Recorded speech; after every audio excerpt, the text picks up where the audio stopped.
بسم اللہ الرحمن الرحیم۔ نیو ورلڈ کے معزز دوستو، میں ہوں فیاض احمد اور تمام سننے اور دیکھنے والوں کو میری طرف سے السلام علیکم۔ آپ دیکھ رہے ہیں اس وقت نیو ورلڈ۔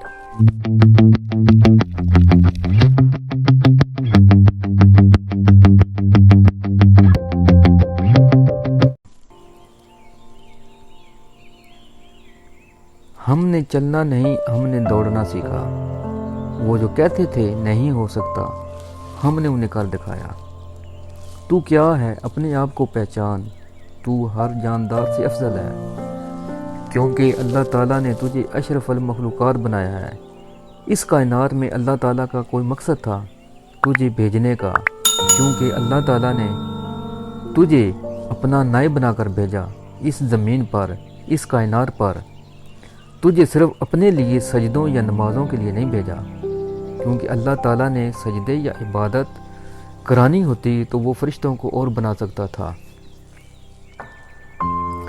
اللہ تعالیٰ جس چیز کا ارادہ کرتے ہیں صرف کہتے ہیں کن فیکون، تو وہ ہو جاتی ہے۔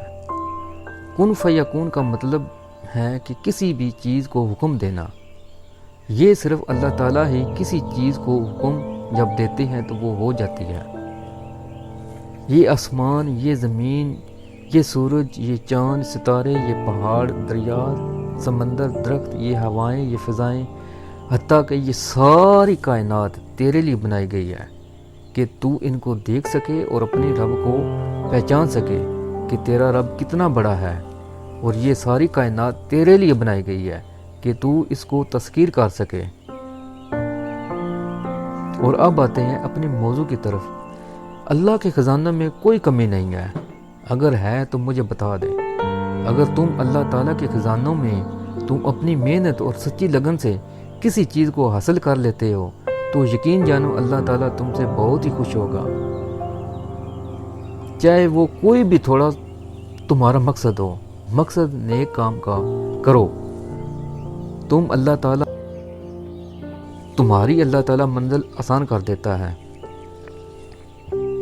میرا بار کرنے کا مقصد ہے کہ اللہ تعالیٰ کے خزانہ میں اگر تم 1 ارب روپیہ حاصل کر لیتے ہو تو رب کے خزانہ میں کمی نہیں آئے گی۔ مثال کے طور پر اگر آپ سمندر میں سے 1 بالٹی بھر لو تو سمندر کو فرق نہیں پڑے گا۔ میرا بار کرنے کا مقصد یہ ہے کہ اگر تم اپنی محنت سے، اپنی سچی لگن سے اگر بہت سارا پیسہ کما لیتے ہو تو اللہ تعالیٰ کو کوئی فرق نہیں پڑے گا، بلکہ اللہ تعالیٰ آپ سے خوش ہوگا اور آپ کسی کی مدد بھی کر سکو گے۔ اللہ پاک یہ نہیں چاہتا کہ میرا بندہ بھوک اور افلاس سے مرے۔ کوئی باپ اپنی اولاد کو دیکھ سکتا ہے بھوکا مرنے کے لیے؟ نہیں، نہ ہی ماں دیکھ سکتی ہے، نہ ہی باپ دیکھ سکتا ہے۔ وہ تو پھر رب ہے، وہ تو 70 ماؤں جتنا انسان سے پیار کرتا ہے۔ یہ جو کہتے ہیں نا کہ دنیا فانی ہے، ایک دن سب نے چلے جانا ہے، بے شک اس میں کوئی شک نہیں، مگر کیا مرنے کے لیے کوئی جینا چھوڑ دیتا ہے؟ ایسا کوئی بھی نہیں کرتا۔ فرض کریں کہ آپ نے مر جانا ہے تو کیا آپ کام کا چھوڑ کر مرنے کا انتظار کرو گے؟ میری بات کا مطلب غلط مت سمجھنا، یہ بات میں نے آپ کو سمجھانے کے لیے کی ہے۔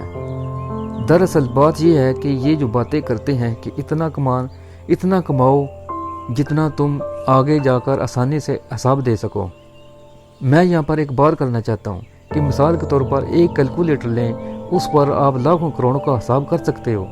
مثال کے طور پر ایک آدمی 1 مہینے کے لاکھوں کروڑوں روپے کماتا ہے اور وہ حق حلال کی روزی کماتا ہے اور وہ مساکین کی بھی مدد کرتا ہے، اور کیا غریب مساکین اس کو دعائیں دیں گے؟ یہ میرا سوال ہے آپ سے۔ اور اس کے برعکس ایک عام آدمی دیکھیں تو اس کا ذہن بنا دیا گیا ہے کہ یہ دنیا فانی ہے، اتنا کماؤ جتنا تم آگے جا کر آسانی سے حساب دے سکو۔ یہی ذہن اس کی زندگی اور خاندان کو تباہی کی طرف لے جاتا ہے، اور وہ اپنی زندگی کو بہتر بنانے کے لیے بہت محنت کرتا ہے، مگر وہ ناکام ہوتا رہتا ہے۔ پھر وہ جا کر جھوٹ بولتا ہے، دغا کرتا ہے، دوسروں کا حق کھاتا ہے۔ یاد رکھیں میں نے ایک ڈرامہ دیکھا تھا، اس ڈرامے میں ایک عورت اپنے بچے کو سمجھاتی ہے کہ بیٹا یاد رکھنا ایک بات، غربت 1000 برائیوں کی جڑ ہے۔ اب میں آخر میں یہ بات کروں گا کہ آپ لوگ جتنا کماؤ، ایک دن 1 کروڑ روپیہ یا ایک دن میں 50 روپیہ، اللہ تعالیٰ کو کوئی فرق نہیں پڑے گا۔ یہ آپ پر ہے کہ وہ 50 روپیہ حرام کا ہے یا حلال کا۔ اگر تم 1 کروڑ حلال کا کماتے ہو تو آپ کی زندگی میں بھی آسانی ہوگی اور آخرت میں بھی، اور آخر میں وہ حرام کا 50 روپیہ یقیناً آپ کو پتہ ہی ہوگا کہ وہ آپ کو کہاں لے جائے گا۔